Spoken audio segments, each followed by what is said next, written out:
JP, உங்க முகத்தை பார்த்தா ரொம்ப குழப்பமா இருக்கிற மாதிரி தெரியுது. ஆமா மைக்காரே, அக்காவோட ஃப்ரெண்ட்ஸை அக்கான்னு சொல்றோம், தங்கச்சியோட ஃப்ரெண்ட்ஸை தங்கச்சின்னு சொல்றோம். ஆனா பொன்னாட்டியோட ஃப்ரெண்ட்ஸை ஏன் பொன்னாட்டின்னு சொல்லக்கூடாது? இதை நான் என் பொன்னாட்டி கிட்ட சொன்னா அவ என்ன ஒரு மாதிரி பாக்குறா. பெண்களுக்கு எந்த மாதிரி ஆண்கள் வாழ்க்கை துணையா வரணும்னு நினைப்பாங்க? கேட்டவொன்னே நகை வாங்கி தர கணவனை விட கேட்டவொன்னே பாத்திரம் கழுவி தரும் கணவன் கிடைச்சா நல்லா இருக்கும்னு நினைப்பாங்க. ஜேபி, இன்னைக்கு என்ன மெசேஜ் சொல்ல போறீங்க? நம்ம வாழ்க்கையில 4 பேர் 4 விதமா பேசுவாங்கன்னு ரொம்ப பயப்படுறோமே. நாம எப்போது யோசிச்சிருக்கோமா அந்த 4 பேர்ல ஒருத்தராவது நம்மளோட 1 மாசத்து இஎம்ஐ கட்டுவாங்களான்னு? அதனால எதை பத்தியும் கவலைப்படாம உங்களுக்கு என்ன தோணுதோ அதை செய்யுங்க, உங்க வாழ்க்கை நல்லா இருக்கும். ஜேபி, நம்ம தமிழ்நாட்டும் ஆண்களின் மனநிலை எப்படிப்பட்டதும்? சீரியல்ல பெண்கள் குளிச்சுட்டு தலையில டவல் கட்டிக்கிட்டு பெட் காஃபி எடுத்துட்டு வந்து புருஷனை எழுப்புற சீனை உண்மைன்னு நம்பி கல்யாணம் பண்ணிக்குவாங்க. கல்யாணத்துக்கு பிறகு பால் வாங்க போறதே நம்ம ஆளுங்க தான். ஜேபி, வேலைக்கு போனீங்க, முதல் மாதம் சம்பளம் வாங்கிட்டீங்களா? ஆமாங்க, கஷ்டப்பட்டு படிச்சு வேலைக்கு போயிட்டு சம்பாதிச்சு 4 நகை நட்டு வாங்கி வைக்கலாம்னு நினைச்சேன். அப்புறம் தான் தெரிஞ்சது இந்த சம்பளத்தை வச்சுக்கிட்டு 4 நட்டு போல்ட் கூட வாங்க முடியாதுன்னு.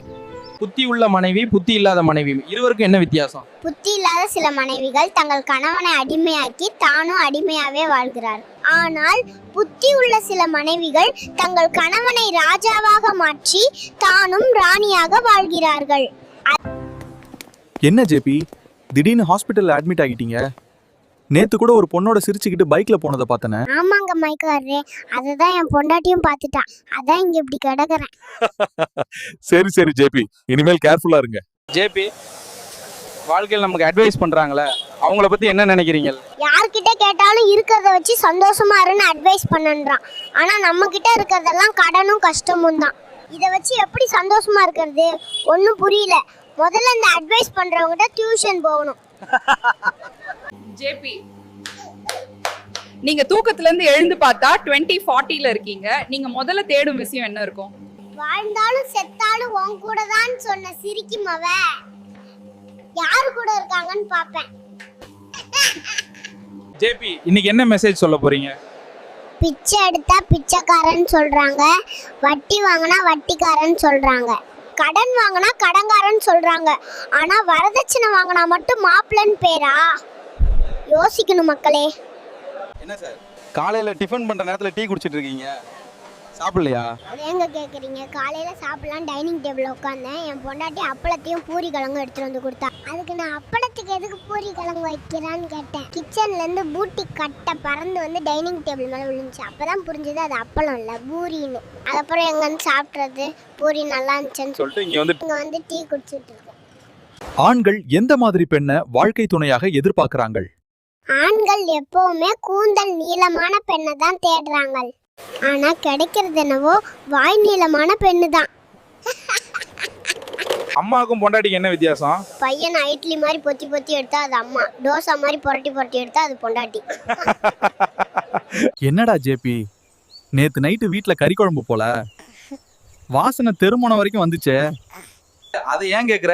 பக்கத்து வீட்டுல கோழியை கொண்டுட்டானுங்க, பாவமா இருந்துச்சு. என்ன நியாயம் கேட்கலான்னு போனேன். ஒரு கிண்ணத்துல குழம்பு கொடுத்தாங்க, கம்முன்னு வாங்கிட்டு வந்து ஒரு புடி பிடிச்சிட்டேன்.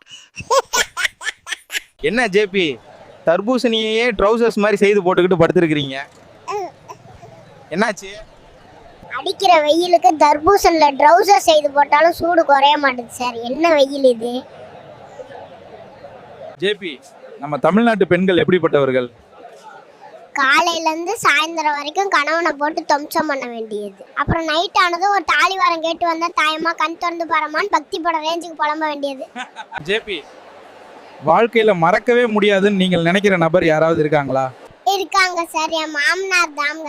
எப்படிதான் என் பொண்டாட்டி 25 வருஷமா வளர்த்தாரோ தெரியல, 10 வருஷத்துக்கே நமக்கு நாக்கு தள்ளுது. என்ன ஜி, கண்ணு செவந்து இருக்கு, ஃபேஸ் ரொம்ப சோகமா இருக்கு, என்னாச்சு?